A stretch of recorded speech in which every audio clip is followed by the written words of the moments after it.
मोर और पोपट की कहानी। एक समय की बात है। एक घने जंगल में एक सुंदर मोर रहता था जिसका नाम मयूर था। मयूर बहुत ही आकर्षक था। उसके पंख इंद्रधनुषी रंगों से सजे थे और जब वह नाचता तो जंगल के सभी जानवर मंत्रमुग्ध हो जाते थे। हालांकि मयूर को अपनी सुंदरता पर बहुत घमंड था। वह हमेशा दूसरों को नीचा दिखाता और उनकी कमियां निकालता रहता था। उसी जंगल में एक छोटा हरा पोपट भी रहता था जिसका नाम मिट्ठू था। मिट्ठू दिखने में साधारण था, लेकिन वह बहुत बुद्धिमान और दयालु था। उसे तरह तरह की बातें करना और कहानियां सुनाना पसंद था। वह कभी किसी का अनादर नहीं करता था। एक दिन मयूर जंगल के सरोवर के किनारे अपने प्रतिबिंब को निहार रहा था और अपनी सुंदरता की तारीफ कर रहा था। तभी मिट्ठू वहां आया और बोला, वाह मयूर भाई, आपके पंख कितने सुंदर हैं। आप सचमुच बहुत आकर्षक हैं। मयूर ने अहंकार से कहा, हाँ यह तो है। भला मेरे जैसा सुंदर और कौन हो सकता है इस जंगल में। तुम जैसे साधारण पक्षी भला मेरी बराबरी कैसे कर सकते हो। मिट्ठू को मयूर की बात सुनकर थोड़ा दुख हुआ, लेकिन उसने कुछ नहीं कहा। वह जानता था कि सुंदरता से ज्यादा मायने गुण रखते हैं। कुछ दिनों बाद जंगल में एक भयानक तूफान आया।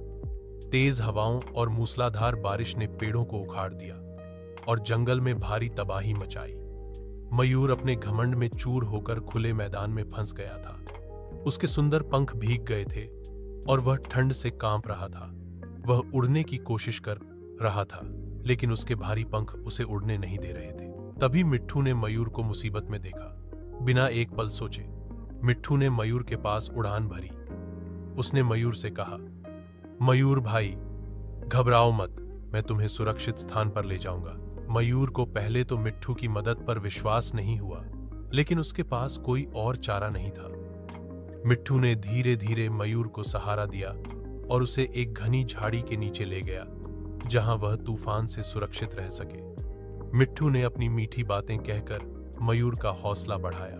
तूफान थमने के बाद मयूर ने मिट्ठू को धन्यवाद दिया। उसे अपनी गलती का एहसास हुआ। उसने देखा कि भले ही मिट्ठू सुंदर न हो, लेकिन उसमें सच्चा दिल और मदद करने की भावना थी। मयूर ने मिट्ठू से माफी मांगी और कहा, मिट्ठू, तुमने मेरी जान बचाई है। मैंने अपनी सुंदरता पर बहुत घमंड किया, लेकिन आज मुझे समझ आया कि असली सुंदरता बाहरी रूप में नहीं, बल्कि अच्छे गुणों और दयालुता में होती है। उस दिन के बाद से मयूर ने अपना घमंड छोड़ दिया और मिट्ठू का अच्छा दोस्त बन गया। वे दोनों जंगल में खुशी खुशी रहे।